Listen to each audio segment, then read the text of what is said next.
right, guys, welcome back. Today's guest is going to be Timmy Turner. 22 years in law enforcement, everything from dispatch to sheriff. He is currently in his freshman session as a state rep. Looking forward to getting into it today.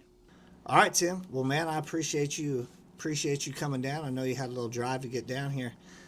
We'll kick it off with just where were you raised at?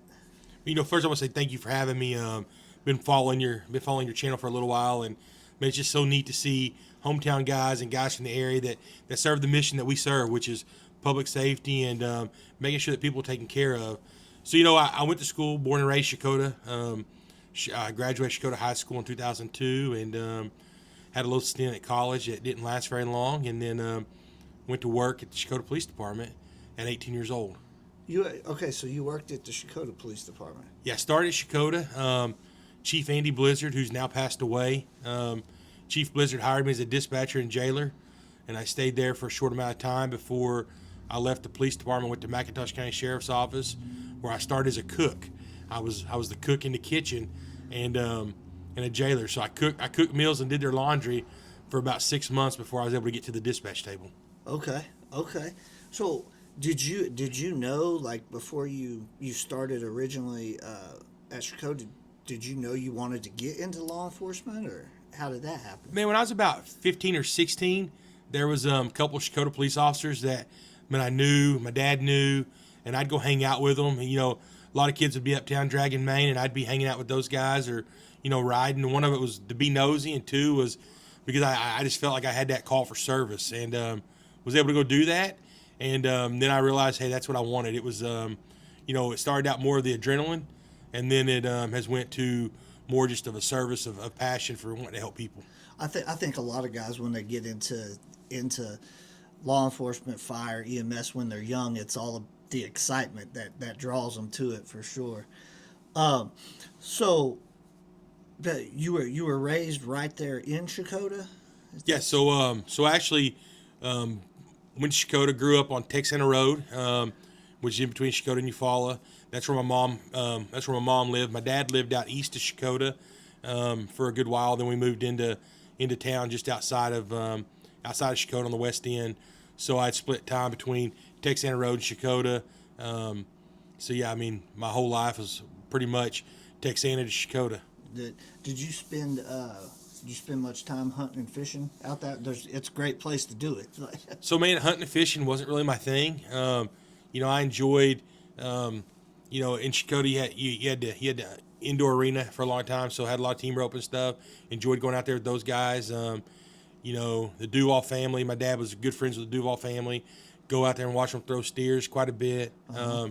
So it was one of those things that, if it didn't involve sports or some kind of agriculture, I just really didn't do it. What, for the agriculture, what were you into on that deal? So my step grandpa, he had cows. So we lived on 440 acres, and he had a cattle farm, things like that. So getting to go out and do that, and then just kind of being around and going and watching your friends rope, watching your other friends throw steers. It was just kind of one of those things that you just had the country living in Shakota. Yeah, there was a short period of time where I thought I was going to be a bullfighter, and I enjoyed the rodeo scene. It's a different scene. You'll never be in anything else like it, and you get to meet people from all over the place. The first time I got stomped was the last time I decided I wanted to be a bullfighter, though. That's funny. That is funny. But yeah, I agree. It's one of those things that a lot of those guys got hearts of gold, and they'll do anything for anybody. And it kind of comes back to that public servant is that, you kind of look at things from rodeo life to law enforcement to just agriculture in general, which is what Oklahoma's based on. Mm-hmm. Is, I tell people all the time that Oklahoma's different. We're not like any of the other 49 states. Oklahoma has a standard, and it doesn't really matter what side of the fence you're on. Everybody, when times come tough, everybody comes together and works together to make those things help each other. Yeah, I would agree. It's definitely different than anywhere else I've been, for sure.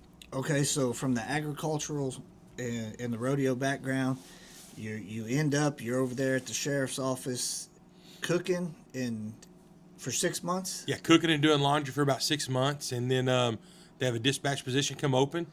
When they have that position come open, I jump on it.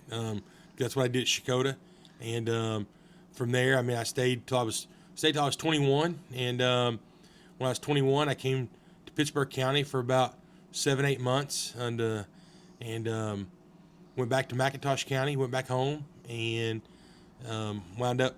First full-time gig was in Hannah, Oklahoma. I was at Hannah for Okay. yeah. So okay. it was a rough country then. I tell folks all the time. They say, well, you know where Hannah is, and I'm like, yeah, I started out there, and it's town of the homegrown. It was either watermelons or marijuana when I started out there. That was, that was the thing. You go to. I remember taking a vacation to California, and there was a shirt that says, Hannah, Oklahoma, town of the homegrown. Had a picture of a marijuana plant and a watermelon on it. In California. In California, you saw it? yeah. Okay. So we laugh about that all the time, but when I went to Hannah, it was that's what it was, and a lot of good people, a lot of really good people out there, but it was kind of the Wild West during that time frame, and spent about 7 months there, got full-time certified, got an opportunity to come back to the sheriff's office at McIntosh County, and went back there for about 8 months before I got a chance to go to the DA's office here in Pittsburgh and Haskell County. So you did about 8 months in Hannah. That was your first street gig then? So I was a reserve for the sheriff's office for a short period, and then I got my first full-time gig at Hannah. Okay. Got certified in Hannah, and I tell people all the time, it was the folks in Hannah are great people, and I learned a lot in Hannah, Oklahoma. You think about just being a one-person small police department, but I learned a lot. But what I really learned is that we all come from different facets of life, and that we, one thing about we all put our pants on one leg at a time. Yep. And those folks out there treated me not being from there, me being a Shakota boy, not being from the south end of McIntosh County. I don't know if you know this or not, but there's a magnet that happens at Texana Road, and it's the north versus the south. It's Shakota versus Eufaula, and this year it was this year's 110 years of football rivalry, longest rivalry in the state.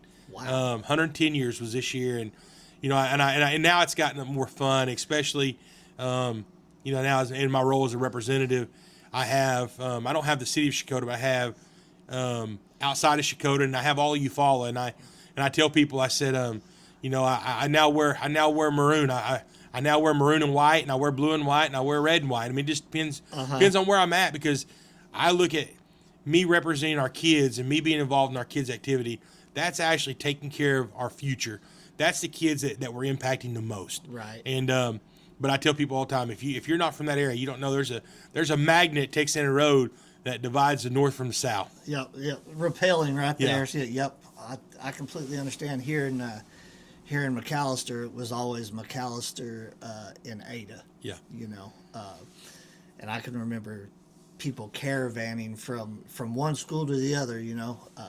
But yeah, it's rural Oklahoma. I mean, it really is, and that's one thing I love about rural Oklahoma is the hometown loyalty people build and the rivalries. But like you were saying earlier, when something happens, that rivalry it dissolves, and the two towns will help each other in time of need. I mean, I've seen it time and time again. Yeah, and I got and we'll go through this, but I got the pleasure of serving 6.5 years as sheriff in Haskell County, and the rivalry between Stigler and Eufaula. People don't realize there's a rivalry between Stigler and Eufaula. So when you get to see that, but at the end of the day, I tell people I live in one of the best districts there is. We have almost 1,600 square miles of house district, but have most of Lake Eufaula. But I get to see that it doesn't matter if you're from Bocoshe, Oklahoma, to Hannah, Oklahoma, to Braggs, Oklahoma. Everybody has one common goal, and it's to make sure that your neighbor's taken care of. Mm-hmm. And that's the neat thing about being in rural Oklahoma is everybody knows everybody. You can go to Braggs, Oklahoma, and they're going to know somebody in Stigler. You can go to Stigler, they're going to know somebody over in Shakota. Shakota's going to know somebody in Quinton. It's one of those things that everybody knows everybody, and you always have a piece of connection to somebody, when you actually get to talking to people. Yep. Yeah, it's at the most you're like one person removed. That's right. You're gonna know somebody through somebody for sure. Yeah. Okay, so back on that law enforcement deal, you end up coming to Pittsburgh County and doing what here? So, got hired in 2007, October 2007, here in Pittsburgh County, as a DA investigator, signed to the Drug and Violent Crimes Task Force. Jim Bob Miller was my DA. Came down for an interview, and Jim Bob hired me, and it was to work highway interdiction. And about 30, 45 days into that, I didn't like that. I said, I did it for McIntosh County for a good while, and I said, Jim Bob, the highway's different. 69 highway's different than I-40.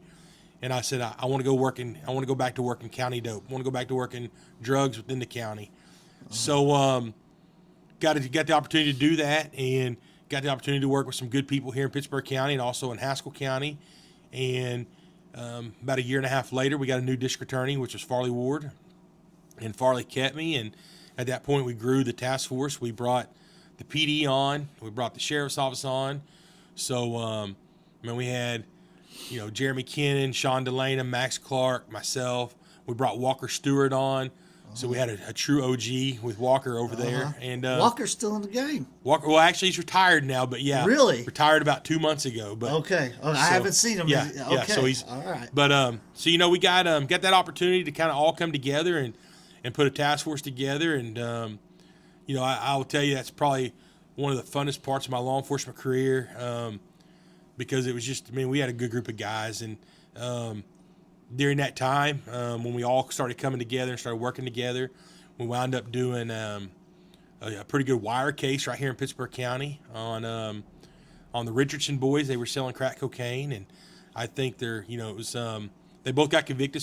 But Julian and Mario Richardson, and they're all doing good now. But it was one of those things that we did a pretty good case here with DEA, and shortly after that case, I got called to Farley's office and asked if I wanted to go over as a TFO at DEA, and so I still stayed with the task force, but went to DEA, and I was there for about 5.5 years. Okay. Still worked for the task force, but at DEA both, and was able to travel the United States and travel, eastern Oklahoma, and look at a bigger picture of what we were doing in the drug industry and the drug world, and we wound up running several wire cases during that time. Probably the best wire case that I can think of was the first prison wire case that was done in Oklahoma. Okay. We did it on at McAllister, and it was the Big Mac, the penitentiary. Yeah, Big Mac, the penitentiary, and we a guy by the name of Cody McClendon and Michael Lincoln, both Indian Brotherhood guys, big time Indian Brotherhood guys that were selling pounds and pounds of meth throughout eastern Oklahoma, northeastern Oklahoma. In the prison? So they were doing everything in the prison. They were using their contraband cell phones, organizing, setting up their shipments, their distributions, and we wound up taking 23 federal in that case. Wow. And it was a big deal. It was huge because there was a lot of violence tied into it.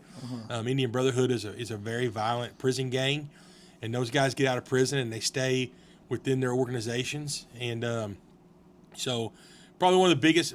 Well, it was the biggest case of my career that I got to be the case agent on. So I was the federal case agent, and then we worked it in tandem with OBN, and it was just a huge case. It took, the last 3 days of it, we took like 11 pounds of meth off the street, just traffic 11 pounds of meth. Yeah, from Muskogee to Tahlequah. Wow. So we were just knocking dope down left and right, and at the end of the day, Oklahoma was safer, and what people really didn't realize is the two guys who were really orchestrating it were sitting in prison already. Yeah. And now, that was before cell phones were very prevalent. Yeah, so that would have been 2015, 2016. Is that how they were doing it with cell phones? Yeah, so they were doing cell phones. They were doing cell phone communication.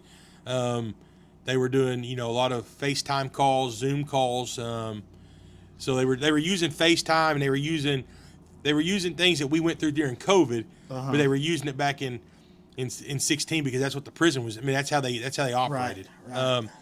So I had a great opportunity. It was fortunate to be able to do that, and very blessed. How long did that case in particular take from the time you guys got word of something's going on to you actually drop the hammer So on it. very very neat deal.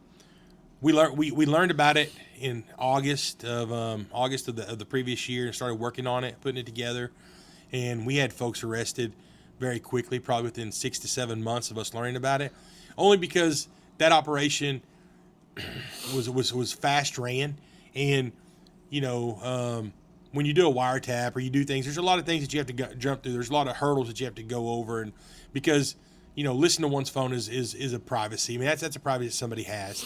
So there's a lot of things you have to do, but once you're in prison, that's contraband. So yeah, you have to still meet several thresholds, but the first threshold is they're in possession of an illegal item already. So it was a little quicker process to get that thing up and running, but it was a good case for Oklahoma, and it really brought Oklahoma DEA and OBN together, and because we had to work it together, Right. we worked together, and in law enforcement, I tell people all the time, nobody owns a case. For anything to get done successfully, we have to work together, and that doesn't matter I tell people all the time when I was sheriff that county lines don't stop criminal activity. No, they do not. But what happens a lot of time is egos help criminal activity. And in this profession, you have to set your ego aside because you have to work together. At the end of the day, it doesn't matter who gets the credit for it. It just matters that Oklahomans are taken care of. Right. It does get irritating too when you're in law enforcement and you're working a case and someone goes across somewhere and there's no support for it. But luckily lately I've not run into that issue. It seems like everybody's working together pretty well. I think that's because the culture is changing. Is that the culture is changing, that you see a lot of that the old school ways going out, and people understand now networking is a huge deal. Definitely. I go back to just last year. We had a Weber Falls police officer shot in the face, and when she got shot in the face, it was because of some phone calls of people that we knew that worked interdiction outside of places, that they started checking LPRs, license plate readers, and seeing stuff. And Nick Jackson, interdictor up in New Mexico, works for BIA. Nick was able to check an LPR and realize, hey, they went here, but they didn't get off here, and was able to get a local police department together, and they went and they found the bad guy behind a Walmart. But if you didn't go to conferences and you don't network and you're not out in the game, then guess what? We wouldn't know Nick Jackson in New Mexico. Yes, I'm glad you said conferences, because that was one thing throughout my career in fire, law enforcement, everything. Networking, the more people you know, the better off you are. If you try to just stay on your own little world, it doesn't work good for you, or it doesn't work as efficient for you. Because there's people I know that, depending on where they're at, I got go-to people I will Right. call. It's like, hey, do you know anything? And they either do or they don't. But so, what do you think the importance then, kind of on that same topic, of task forces in law enforcement is? Oh, I think task forces are important, and I think you got to go. You can go law enforcement, you go fire. I think both of them are very important, because at any given time in rural Oklahoma, we don't have the capability or the availability to activate 25 guys if we need to activate 25 guys. Right. So what we have to do is we've got to work with our counterparts across the county lines, and I think we got to start building coalitions together to say, hey, listen, county line doesn't stop. We're not coming to your county. You're not coming to our county just to go do what we want to do. But Right. when a text message comes out or an all call comes, we have a task force formed that everybody has MOUs together, and we're going to go do the mission, and then we're coming home. And I think that goes into the fire side, because, a lot of times, and I go back to being sheriff, because a lot of times when we'd have open land fires or wildfires or, just grass fires, you would bring guys in from everywhere, because one agency or one county or one especially, you think about it, our volunteer firefighters, I mean, they're the backbone of our fire departments here in rural Oklahoma. And a lot of those guys, they have jobs, their kids have sports, so they might be out of pocket, and you might only have 2 or 3 firemen that can show up. But if you have that assisting other rural fire department, now you got 3 or 4 guys there. Before you know it, you got 20 guys there Yeah. because everybody's working together. Yeah. So I think task forces are very important. I think when someone calls 911 for whatever reason it is, I got a fire coming to the house, I got a bad guy coming down the driveway, that homeowner does not care who it is that's showing up to help. They just want help. Yeah, you know? it don't matter what that patch says or that badge says. All they know is they've called 911 and they expect somebody to be there. Yeah, 100%. And I think in general everything's getting better with that. I agree. Okay, so you've said several times about when you were sheriff, like, how did that process go? Like, how did you decide, hey, I want to run for sheriff, or hey, I need to run for sheriff, or how did that process happen? So sheriff in Haskell County, Sheriff Hale, Brian Hale, not the trooper Brian Hale, Sheriff Brian Hale. So that's, people say, oh, I never knew Brian Hale was a sheriff. Well, there's 2 Brian Hales, one in Stigler and one here. But so Sheriff Hale calls and says, hey, he wasn't going to run. And so it was October of 2015. He said he wasn't going to run. And, in my house, we do 3 things. We think about it, talk about it, pray about it. And so I said, hey, I asked my wife what she thought about it. And, it was one of those things that I wasn't from Haskell County, McIntosh County kid born and raised. I was 31 years old, and I was young. And, I started talking to folks, and people was like, hey, I don't know if you can do that. You're young, you're not from here. And it gave me the courage and the motivation that says, no, I can go do something. Somebody's gonna tell me I can't do something. I'm gonna go do it. Yep. And so I ran and I ran against. So there was 4 of us in the race, 2 Democrats, 2 Republicans, and at that time, I was on the Democrat ticket. And so I ran against a guy by the name of Charles Carey in the primary. Won the primary. Charles was a previous sheriff. He was a pastor of a large church at the time over at Kyoto. And so I ran, won the election, won the primary, ran against the Republican nominee at that time, and won the sheriff's election, 31 years old. And my mission was go do what I said I was going to do. And all I said I was going to do is we were going to work, and we were going to make sure Haskell County was taken care of. And that's what we did. We went, we worked.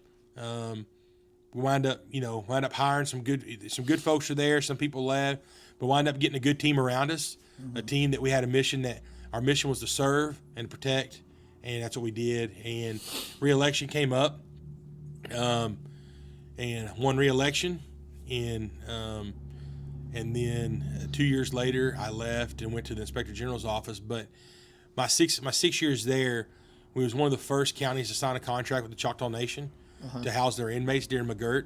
We've seen a lot of things happen as my time as sheriff, and a lot of things that happened is when we had State Question 780 passed.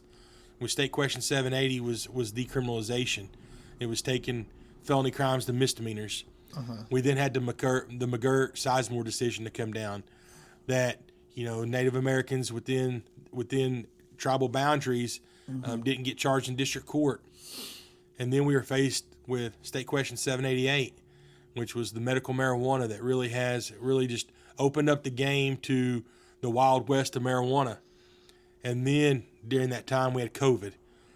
But but I still and I still say that because we overcome every hurdle and every challenge, and we realize that working with the tribes and helping the tribes get the Sizemore McGirt decision, helping bridge that gap and helping make sure that my biggest thing with that, and I talked to Chief Batten several times, is when that happened, my biggest problem is that we had Native American citizens being victimized, but we had nowhere to get them non-natives prosecuted, because when it first came out, they could only be prosecuted in federal court. State courts couldn't prosecute non-natives. Then we got a court decision later on, and federal courts were getting backed up, and they weren't taking lower level crimes, lower level thefts, and things of that nature. So I think over the last several years, we've seen it work out. We've seen things work, and we've seen that the tribes courts is growing and growing, and we've seen that the help between the tribes and the sheriff's offices, tribes and the police departments is growing together, especially in eastern Oklahoma and southeast Oklahoma. So that was, I grew up a lot as sheriff. I realized that there's a lot of good people out here that are willing to help you. And one of those, election night when I got elected in 2016, in November of 16, my first election, Sheriff Walton, Scott Walton, Rogers County was the first phone call I got. And it was, hey, boy, you need something, let me know. And I tell people that there wasn't a better job than being sheriff. There's only 77 of you, and you were really the only constitutional law enforcement officer of the state of Oklahoma. You're constitutionally driven, and the sheriff is the guy who enforces the law for the county, and it's one of the oldest law enforcement positions there is, and it's just something that I've always respected, that I've always been very privileged to say that I was sheriff. Yeah. But the biggest thing about it is it grew me as I grew up. I learned how to run an organization.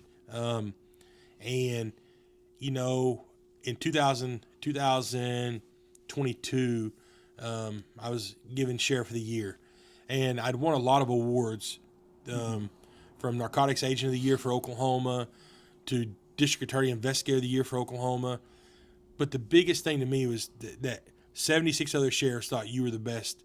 And I say that because it wasn't me being the best, it was the team that I built. Right. And I got to shine because of the team that I had. And I tell people all the time is those plaques hanging on your wall, different things like that, that's not from what you do. That's from what the team that you built has done. And you get to capitalize off of that. And it taught me so much that if I'm not taking care of my people and I'm not taking care of the people around me, then I'm nothing. And people would always say, you got this person, you got that person, how'd you do that? Well, I think that to build a good organization, you put smarter people around you than you are. Yeah, I think to be a leader, you have to be willing to listen to the people you put around you too. Your team will elevate you. You're right. That's it. I mean, if you build a good team, they'll elevate you. Same thing. If you build a team that's not good, they'll drag you down too. So it's some of the best conversations that I've had, and it goes back to what you said about listening to people to be a good leader, is when people come in and talk, you might have a way to get there, but they might have a better way. And just because you have your way, you got to have open ears, and you got to be able to be receptive to that. You see a lot of leaders fall because they get bigger than who they think they are, and they quit listening to people around them. And I tell people all the time that as a public servant, when I feel that I'm better than them or I know everything, that's the time to go home, because you're not being a true public servant at that time. So you think, as a sheriff, do you think you had an open door policy with your citizens and your employees? 100%. And I'll tell you, we did a deal once a month. We'd have deputy meetings, full-time deputy meetings, and there was no rank. That was the time that everybody got to voice their opinion. There was no when you left there. Repercussions. It better not get back to the people outside that door. But inside that, there was no. I mean, I was Tim. My undersheriff was Terry. My sergeant was my sergeant. But there was no brass, and we went around the room, and it took about 2 or 3 months. But when we left, everybody got to voice their opinion on what they thought, and we had a solution when we left. Now, 2 or 3 days later, somebody come in griping, "Hey man, listen, you had an opportunity 3 days ago to fix that. We're not talking about. We'll come back in. We'll fix this next month. We'll talk about it. Yeah, again. but we're not going to talk about each other behind our back. Yeah. I mean, because if we're not united together, then the bad guys are beating us every day. Yep. I agree. I agree with that for sure. And and I'll tell you, as sheriff, one of the neatest things that I've seen is right now there's 5 or 6 people who we had to arrest. We had to put in jail. Some, have felony convictions. Most of them have felony convictions now. But those folks are now serving as peer support specialists for our health and wellness center or other organizations throughout. And I say that because those lives, just because you've encountered somebody at the worst time of their life, you treat them with respect, you treat them with dignity, because you never know what tomorrow's going to bring. And our goal in law enforcement, when I first started, I'm sure the same way with you, is let's put people in jail, let's put people in prison, let's put people in jail, let's put people in prison. And I'm going to tell you today, there's people that need to go to prison. There's people that need to go to prison. But we also have to make sure that we're helping those that want help. And to see those folks walk the street and to be successful, have their kids back, have a smile on their face, that means something to me. And to watch people succeed that you've seen in their darkest times, and to watch them just smile and have that glow about them, is probably the best accomplishment or the biggest award that I could ever win. I've followed a couple people on social media from over there in Haskell, and there's three of them in particular. I'm not going to name their names, but the three that I follow, they've personally posted before pictures, like when they were at their lowest, obviously, and they posted the pictures now, which is, some of them is like 3, 4, and 5 years later. They're completely different. The pictures it's unbelievable. If you showed me one and the other and they weren't side by side, I would never believe it's the same people. So I'll tell you two stories real quick, and I won't say their names. And I mean, I know they wouldn't care because they tell their story, but it's their job to tell their name. But one of the individuals, we arrested him, and we arrested him on the birthday of his son who had passed away. Oh, and he was at the lowest of the lowest, and probably wouldn't have survived another year on the streets. And he's now running our health and wellness substance abuse program. And he has a boss over him, which is a clinician that takes care of all of the facilities. I got you. And then, one of his peer support specialists, I sat her in the front seat of my patrol unit and told her, "You're going to be dead. Somebody's going to kill you, or you're going to die of an overdose." And that's where we're going to be. And during that time, she lost her kids, she lost her mom, she went through everything you could think of going through, and she changed her addiction of illegal substance to the gym. And I know which one you're talking about. And that girl is a rock star. And I sent her a message the other day, told her how proud I was, and she said, "You don't know how thankful I am." And I tell people that there's no award, there's no election you can win, no award you can receive that doesn't make your heart feel good for those people who are actually truly recovering and that are out every day beating the streets, helping others recover. And it goes back to another. So there's a group, Arise and Build, with a guy named Andy Duval and Nathan Gormley, and they've put this program together that you get out of prison. You have a long suspended sentence. You come to one of our houses. I sat on the board. You come to one of our houses, and you go to work for the company. They have a fencing company. You go to work. You're building fence. You get a paycheck. They help you. It's a 2-year program. But one of the guys in that program got out of prison. And if you follow me on social media, you'll see the video. But got out of prison. I'd sent him to prison 3 times. Sent him 3 times? I'd sent him 3 times. And he's 54 years old. And he gets out. He calls the guys, say, "I want to come." They go pick him up. Goes over there, and he's there about a month and a half. Gets saved, wants to get baptized, and asked me to be part of his baptism. One thing he wanted is he wanted me to know how good he was doing. So I secretly show up. Me and my family secretly show up at their church that Sunday morning and participate in his baptism. And I tell people that those successes are what we're supposed to be able to see.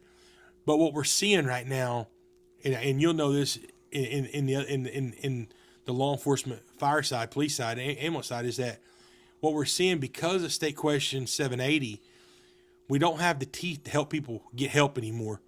And people say, "Well, forced rehab don't help." Well, it does, because you start the process. And they have the opportunity, hey, either going to jail or going to rehab. and we want to see you get better. And you know, when we look at these people, we're not seeing when these folks was getting out of it, fentanyl was coming into it. Mm-hmm. And what we're seeing now is we're not able to give those people the chance because they're dying from fentanyl overdoses beforehand. Yeah. It's not old school meth lab dope. It's not, meth coming across the border like it was. We got a new drug. It's not new per se right now, but fentanyl's killing people, and we're not able to get those folks the help they need before they take their last dosage and they die. Yeah, fentanyl it's bad. When I was working full time at a fire department, we ran the ambulance and for the city. And when fentanyl actually made it, it was a whole different game. I mean, because it wasn't you hit them with Narcan and they're immediately better or what. Sometimes you got there and it was just period too late, Right. But what got to me was it was also not necessarily the drug user or the addict. Well, it wasn't the drug user, I'm going to say, because this was some of the people, they were just getting into it, or they were exposed to that drug not even knowing it was fentanyl, The addicts themselves, I say that because they were actually addicted to it and couldn't get off of it for an extended period of time. They were experiencing the same thing, though. They were getting stuff they didn't know, A lot of people thought they were getting heroin. Not that heroin's good, but they thought they were getting that, and it was not heroin, No. I don't even know when that stuff hit the streets, and there's supposed to be stuff even stronger coming down the pipe now. It's crazy, But when you were at the sheriff's office, did you get the, what'd you say, health and wellness? So health and wellness center. Did you get them into the jail, or yes. How did that go? So I'll tell you, I was looking for ways, because 780, and I had a lot of people sentenced to, county jail time. So I'd reached out to Health and Wellness, reached out to Clark Growth, there at Health and Wellness, and Teresa, and we formed a relationship, and we brought substance abuse treatment into the county jail once a week, and then we also teamed up with our domestic violence shelter, and we brought domestic violence training to the county jail.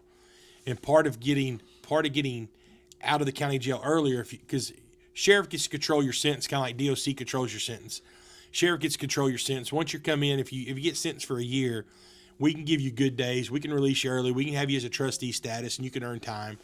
But part of our thing was you had to go through these programs. Uh-huh. And you go through the program, then I'd knock 10 days off, or I'd knock this off. So we was getting them treatment, and then we were domestic violence shelter. Our ladies at the women's shelter, great people, and they were doing things like bringing root beer floats over. We were getting people engaged in listening and talking. We were working with the men and women on the domestic violence side. We were working with the men and women on substance abuse, and we were setting that stage that when they got out, they had an avenue. They knew the resource to check into. And several of them would continue that process. Some would fall back off. They'd come back to county jail. Then we'd have to restart them. But, during that process, there's always that time that you fall off and you get back on. You fall off and you get back on. And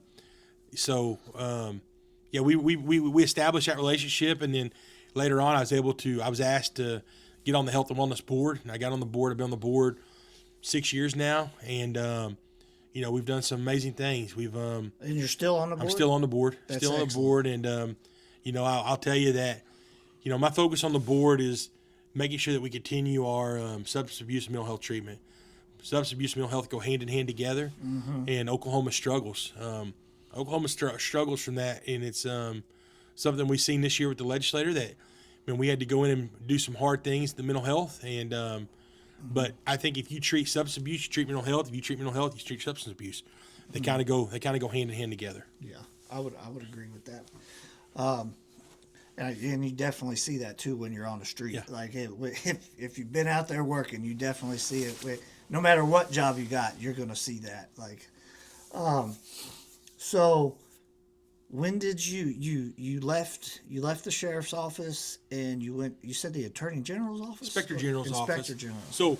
So I gotta go. So one of the biggest things that happened while I was at the sheriff's office is, I talked about it earlier about I'd ran on the Democrat ticket twice, and during that time, the Democrat Party started wanting to take our guns away. They started doing things that I didn't, as a person, morally and as a professional career, agree with.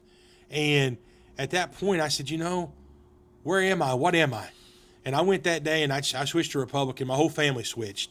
And I say that because our values are important. And while I was at the sheriff's office, I learned a lot about our constitutional amendments. I learned a lot about the values that I had as a person. And when I say I grew up, it made me realize where I stood in life, where I stood, not just personally but biblically. It made me dig deep a lot of times to get to where I am today. And while I was there, I got a phone call and was asked to go to the Inspector General's office. And I'd said no, I wasn't interested. Then, about 6 months later, I got the phone call again, and it was Director Donnie Anderson was the Inspector General at the time. He's Director of Bureau of Narcotics now, but Donnie called and called me again, and I said, I'll go talk to him. And I went and talked to him and went home, and like I told you earlier, there's 3 things we do in my house. We think about it, talk about it, pray about it. And, I thought, financially, it was a smart decision. It was a way to what I thought I wanted to do and go help run a state agency, be at a state agency. And I went for 13 months. I was the deputy director of the intelligence division. So I started on the drug side and the criminal investigations. And I left that division after about 30, 45 days, went to the intelligence side. And the reason I went to the intelligence side is the intelligence division runs the state gang unit, basically. So we run what they call STGs, which is a threat group, a serious threat group, which is actually just basically gangs. So something I hadn't done, something I wanted to learn about. I mean, I knew everything. I mean, I knew a lot about the dope game. I'd been in the dope game my whole police career. Right. So went over to the gang side, intelligence division, and as soon as I got over there, they said, "Hey, we're gonna build a 24-hour watch center, be the first in the state." A 24-hour watch So, center. Inspector General's office and OBN come together, and I get tasked with helping set up 24-hour watch center. So it watches all of our poll cams, monitors all of all of the trackers, anything that's intelligence related is 24 hours, 7 days a week. Okay. And got the privilege of in honor of being one of the guys that helped set that up. We get it set up, and I'm coming home one day, and I'd been praying about coming home. I wanted to come home. I'd been driving to Oklahoma City 4 days a week, and my passion is serving the people back home. I was on the verge of running for sheriff again, coming back home, running for sheriff again. Mm-hmm. And District Attorney Jack Thorpe called me and said, "Hey, need a task force director. I heard you're interested." And I said, "Man, I'd be interested in that." And one thing I had to promise him, I wasn't going to run for office. I was done running for office. Wasn't going to run for office. Run for sheriff or run for any run office? For any office. Wasn't going to run for office. Okay. But I was done with that. Told him, "Hey, my wife, we're done with that. We're done with that life right now." And come back, went to work for him December of 23, and February of 24, I get a phone call. Early one morning, it's about 6:15 in the morning. Get a phone call from Representative Randy Randleman, and he said, "Tim," he said, "I'm talking to my pastor this morning, and I'm not going to run for re-election in the elections that year." And it was in June of that year, and he said, "I'm not going to run."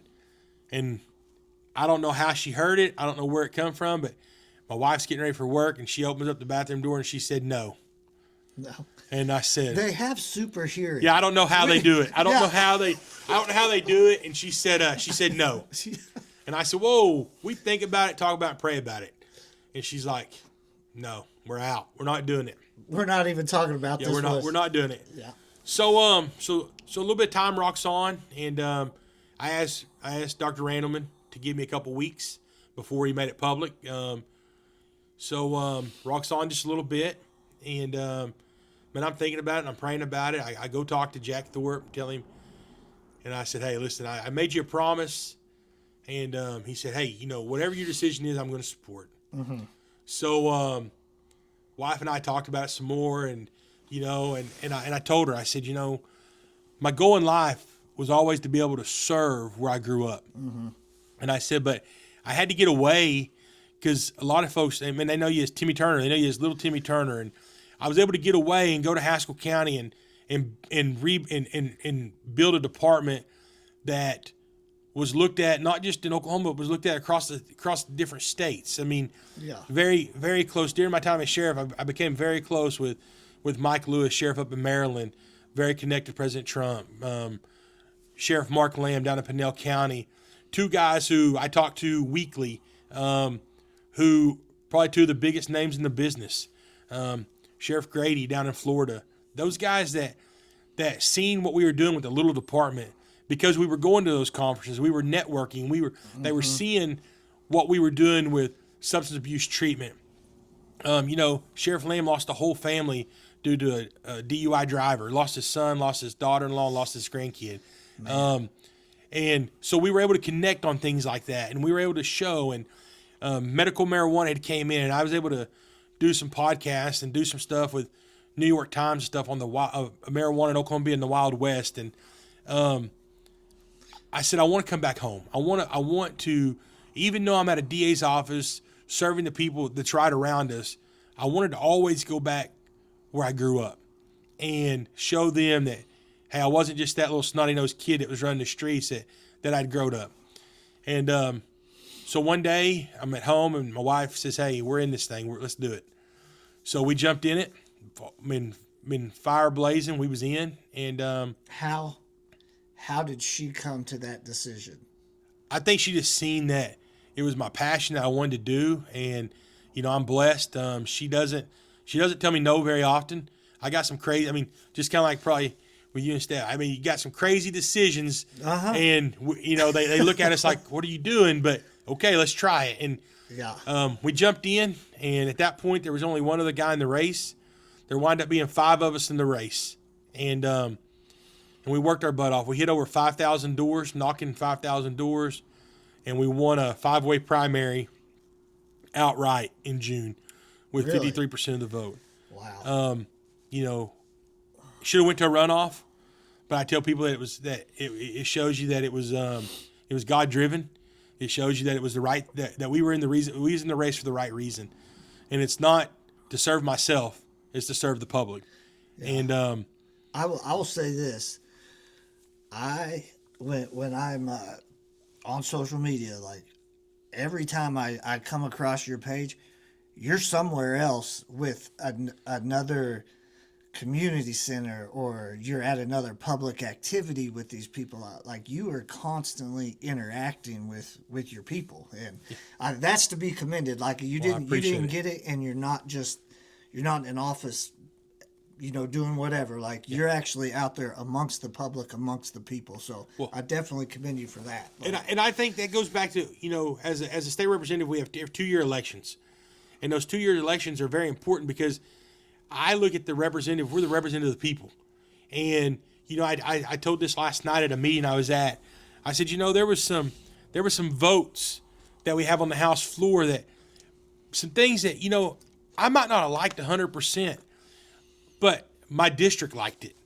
My people liked it. I'm one vote at a precinct. My wife's one vote at a precinct. My family's one vote at a precinct. But I represent 40,000 people. Mm-hmm. And as long as it's biblically right, morally right, and economically right, then I can support it. And that's the thing that I tell people all the time is, I'm not there representing myself. I'm there representing House District 15. And I think that showed with our election. I jumped in the race because I wanted to serve home, and I get the best of both now because I get to serve home. I get to serve where I grew up. I call home back in Haskell County, but I also get to serve. I mean, I got 5 counties. I got a piece of. I go all the way up to Braggs, Weber Falls, Kiefton, Warner, Purim. Then I have all of Longtown, Carlton Landing, and I go all the way over to Becoshie. I have Quinton, go all the way up to West Liberty. So I have a good little area, and when you look at it, there's not one community different from the other.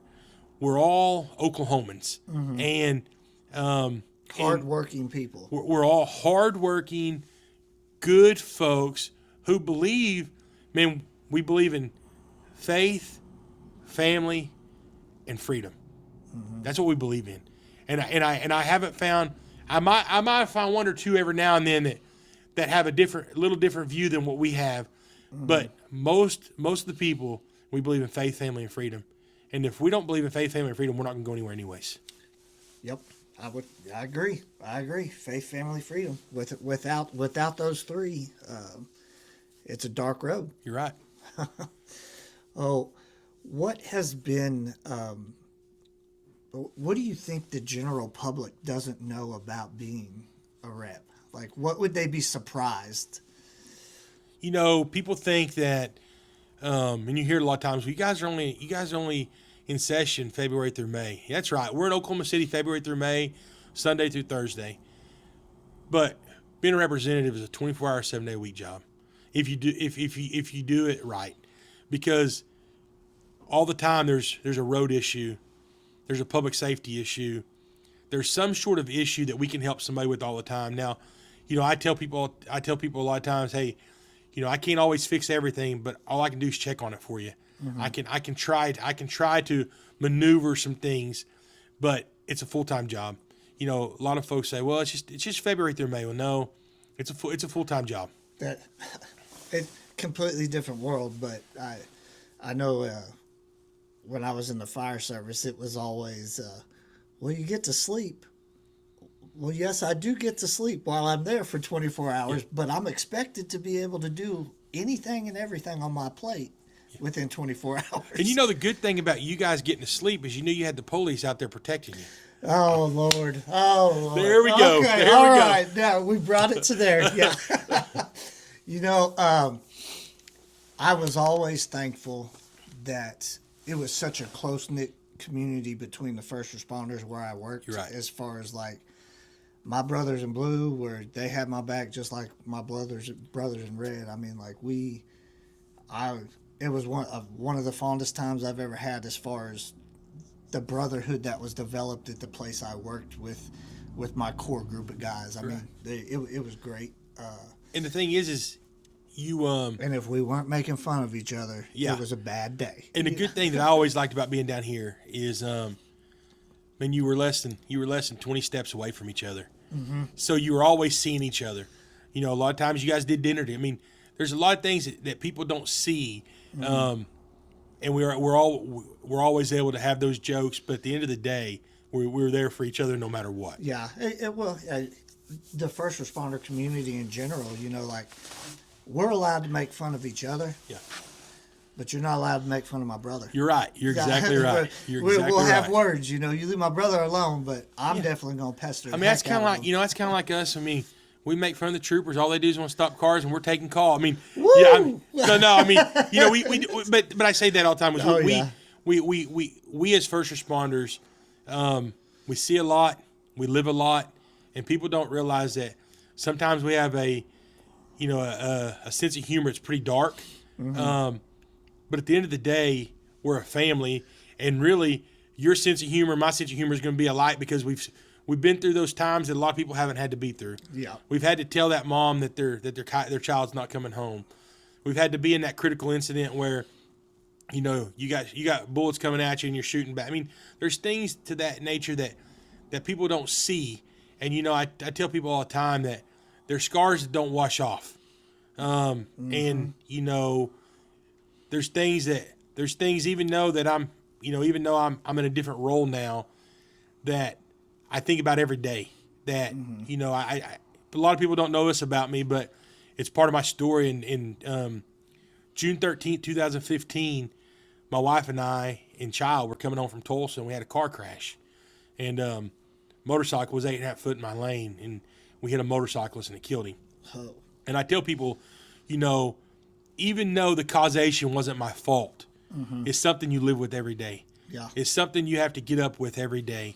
And, been in some situations in law enforcement, never had to take somebody's life, but been in a situation where shots are being fired. But, those guys that get up every day, we don't go out there wanting to take somebody's life. We don't go out there. We go out there wanting to come home and wanting to make sure the community's safe. Yeah. And those guys have to live with that. Even though you see them in the grocery and they got a smile on their face, you don't know what's behind that smile when they get home. And, I say that a lot of times because mental health and public safety is very, very important. Because a lot of our friends, they go to the bottle and then they go to the bullet. Yeah. And that goes for our veterans to our law enforcement. And as an elected official, that's something that I prioritize on top of my list, is making sure that we continue to treat mental health, not just for first responders and veterans, but for everybody, because there's too many people dying today because we're not helping them. Because we didn't help them yesterday. Yeah, it's. Well, I turned that saying south, didn't I? No. I mean, you see it that as far as the first responders are, you see stuff that nobody else sees. Like, I think your average person, you might see 2 or 3 dead bodies your entire life. Your first responder, they're stacking up by the month. You know, but the state did start. So we were very instrumental in the Oklahoma Wellness. That's it. What's that about? So, man, I love to talk about it. So, Danny Long, great friend of mine. He's now the deputy director at CLEAT, but him and Director Anderson, Chip Keating, those guys, seen a need for mental health treatment for Oklahomans, first responders, and not just first responders, but now we've added in retired first responders. And so we have this Oklahoma Wellness. It treats mental health for first responders. And if you have a mental health issue or if there's been a critical incident, they send people out. They help. If we have somebody who's suffering from substance abuse or alcohol addiction or suicidal, we got places that we can send them. I've been fortunate to send 3 people to get help. And I say fortunate, it's because we had an outlet. If we didn't have that outlet, and they didn't trust to make that call at 2:00 in the morning to me, and there wasn't somebody on the other end of the phone, Chance Tuttle, who runs that thing now, or Danny Long, those guys, if it wasn't for them, then we wouldn't be where we are in that today. And it's a big deal. This year we legislatively did some stuff to help them, and I want to see that continue to grow because I think that mental health and first responders, and I think what we also have to look at is we got to add in our nurses and doctors too, because COVID changed that. They seen a lot more people dying at their hands that they couldn't help than where we are. So our first responder world's growed, and it's growed a lot. And as well as I do, there's not a nurse or doctor at the ER that if you walked in wouldn't get you right, because you built that relationship when you was working. You built that relationship, and so it's a neat deal. And I challenge everybody to go and to follow them on Facebook, look at their stuff, because the Oklahoma Wellness Group's growing and they're doing great things. Yeah, what is that cave thing? The Connex boxes you can work out. Bear Cave. Bear Cave. Yeah. I've got to see the one that's in county. It's pretty good. You said pick up the phone. I think that's one thing. A lot of people, they may only try to make one phone call, and it's that last shout for help. You know what I mean? And, you're right. It's good that people can call, and actually make contact and get some resources. You're right. But yeah, we did get a little dark there for a second, but I think it's important. It's part of our journey. It's part of what we do as first responders, and I think people have to know that, these guys don't leave home every day wanting to go get into a critical incident. They leave home every day wanting to make sure that Oklahomans are safe. Yeah. And things happen. Yep. I mean, accidents and You're right. highway stuff like that. You never know. Nobody leaves thinking they're going to have You're right. an accident, and it happens. So, what's the best part about being a state rep? But I think the best part is that we get to first of all, we get to be involved in our communities as much as you want to be involved. That's the first thing. Second thing is we make policy and we make laws for 4.1 million Oklahomans. And to sit in that seat and to know that you're there with a conservative view, with a freedom with freedom in mind, and you're making votes and you're making law based on what's best for Oklahomans. Mm-hmm. It's a heavy weight. But the best part is knowing that I get to serve some of the best people there is, and that's the citizens of Oklahoma. And I ask them every day, if don't send a generic email, but send me a text, send me an email that is something that you want to see, or that's something that's on the calendar to be voted on. Tell me why we don't like it. Tell me, because your voice does matter. But my best part is just getting to serve the 40,000 people that I get to take care of. And I tell people this. Yesterday I was at the Capitol. I had to go to the Capitol yesterday. Every day I pull in my parking spot. If you don't get chills, you're not there for the right reason. Because you take a 41-year-old country boy from Chakotah, Oklahoma, and you've put him in the state capitol. He has an office on the 5th floor. He gets to look out. My window looks out into the parking lot where people walk in that front door every day. It's just it's one of those feelings that I'm very honored, and I'm blessed that God's allowed me and my family to serve our district. What was it like the first time you walked on the floor? You can't imagine. It's one of those things that you'll never forget. I got to go with my boy. So we get swore in. Your kids get to go to the floor. So that's very unique about the floor, the House floor, is the only people that's allowed on the House floors: representatives, their children, staff, and then the other chamber, which would be the Senate side. Mm-hmm. They're the only people, and former representatives. So not just anybody is allowed to come on the House floor. You have to be recognized to come on the House floor as a guest. So just being able to take that oath that I took twice before, with my kid there with me and my family in the gallery, there's just not there's nothing that can ever top that. It's one of those things that, and I go back to this, but the biggest thing is that 40,000 people entrusted me to go and be their voice for our district.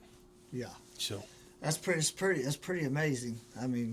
Pretty amazing. Like you said earlier, it's a blessing. From a snot-nosed kid, little one running around to state rep, bro. Yeah, I don't, people. I hear people identify themselves as senator or representative. I'm Timmy. I'm not changing who I am, and the title is earned. And I tell people all the time, and if you watch my videos on social media, you'll know that I say it's not guaranteed. It's a privilege, and I remember that every day when I wake up, that I've got the privilege to serve people. I got the privilege to serve people as their sheriff, now as their state representative, but it's not guaranteed, because the scorecard is that next vote. That's your scorecard, and I tell people all the time I'm competitive, and I want to be in the A's. Mm-hmm. I don't want to be in the C's and the D's. That means I'm not doing my job. Yeah.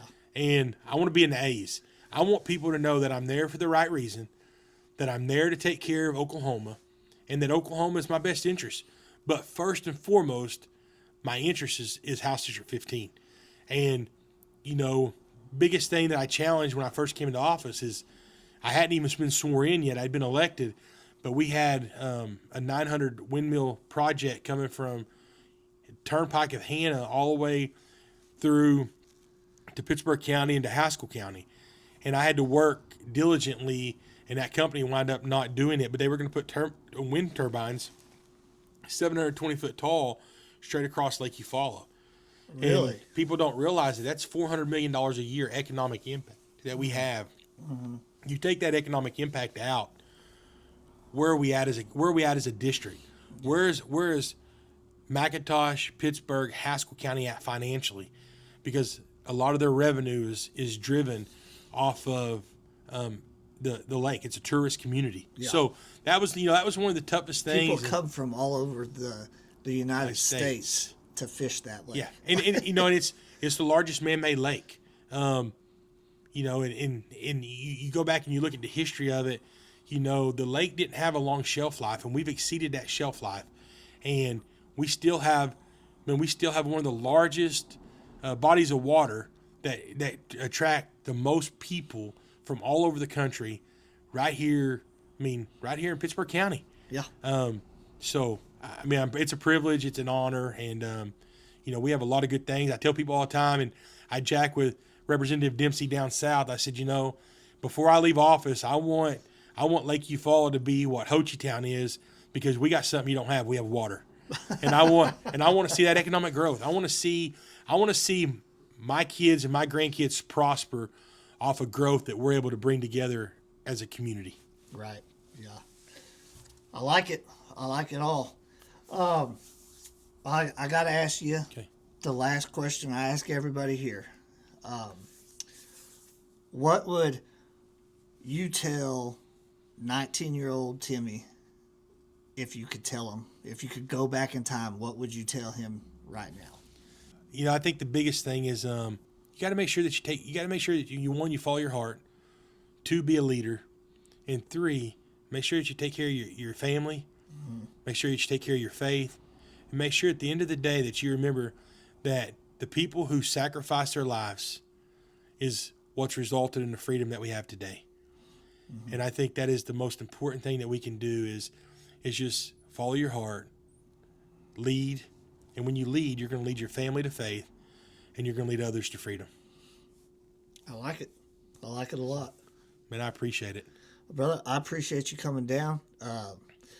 As soon as you leave, you'll be like, man, I wish I would have said this or I would have said that. You're always welcome back. Table's open for you anytime. Just holler at me.